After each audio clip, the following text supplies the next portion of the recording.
All right, people, it's time to get outside and take a big whiff of nature. Yes, nature smells and sounds wonderful.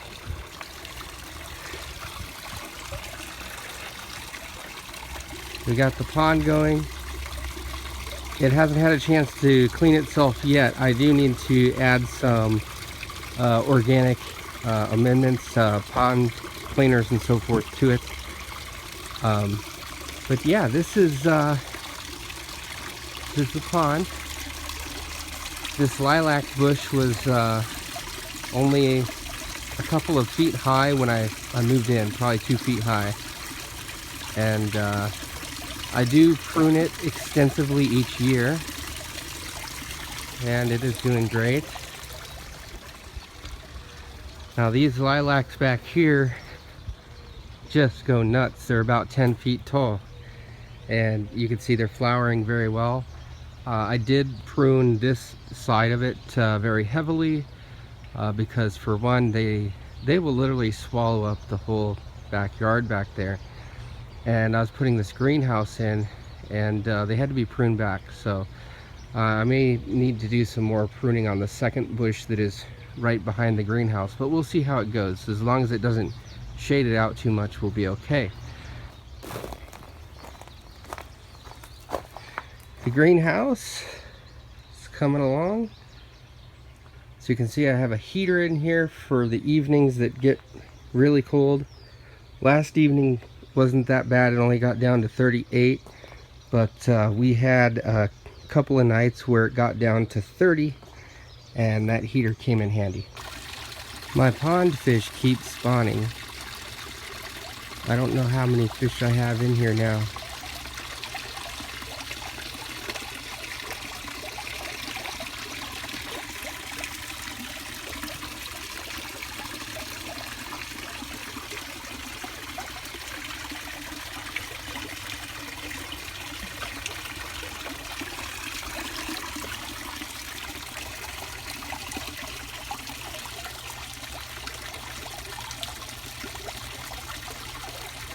There's a big gold.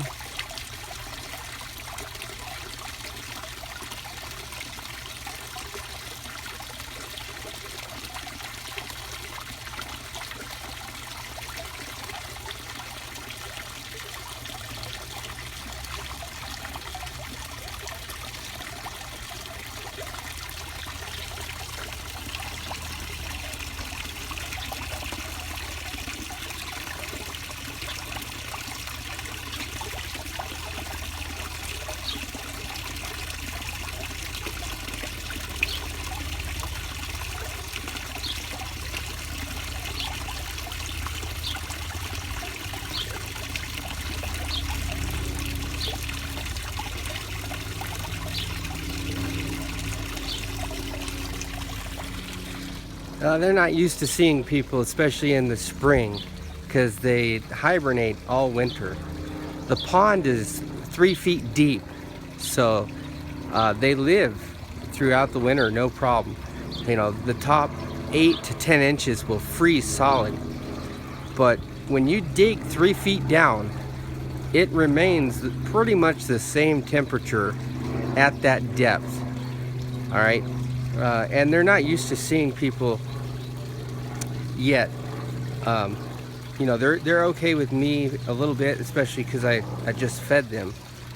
And it certainly would be nice if the water was clean and clear, because then you could really see things better in there. But it's great. It's great to be able to use the nice clean water for watering the plants and so forth. You know, because you can add a little bit of water to the pond, and you know, within a day or two, any chlorine or whatever is going to be out of that water. You don't want to go throwing a bunch of chlorinated water in. It really irritate your fish. But you know, if you just throw an inch or two of water in now and then, it doesn't hurt them at all. And you can use dechlorinators and stuff like that to get the chlorine out of the water. I pulled a bunch of this crimson clover that I planted as a nitrogen fixing crop. I pulled a bunch of it up threw it in the compost pile. Add some nitrogen to the compost. Strawberries are doing very well, and they are all flowering, all of them. So I pulled the blueberry that had died last year. I pulled that up and I decided I'm going to do strawberries from this point to there. So I purchased 4 more strawberry plants today. We're just going to put them in here.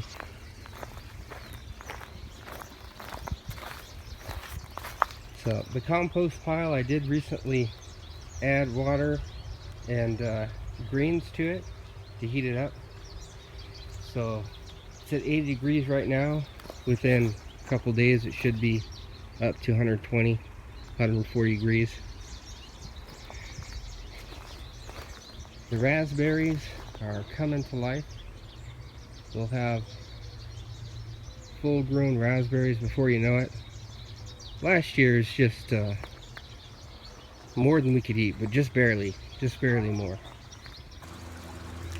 Typically I hog all the garden work, but the wife wanted to help with the strawberries today. Let's go see what's going on.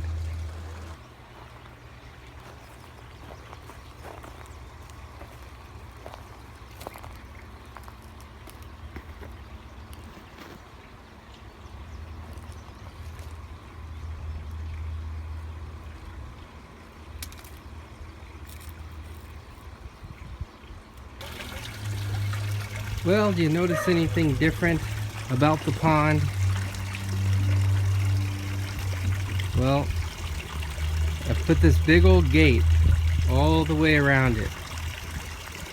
Cost me about $100 in material, but it's the easiest $100 I ever spent, because if it means that my kid is not going to accidentally fall in this pond and drown, to me that's worth it.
Alright, it's time to harvest some more worm castings.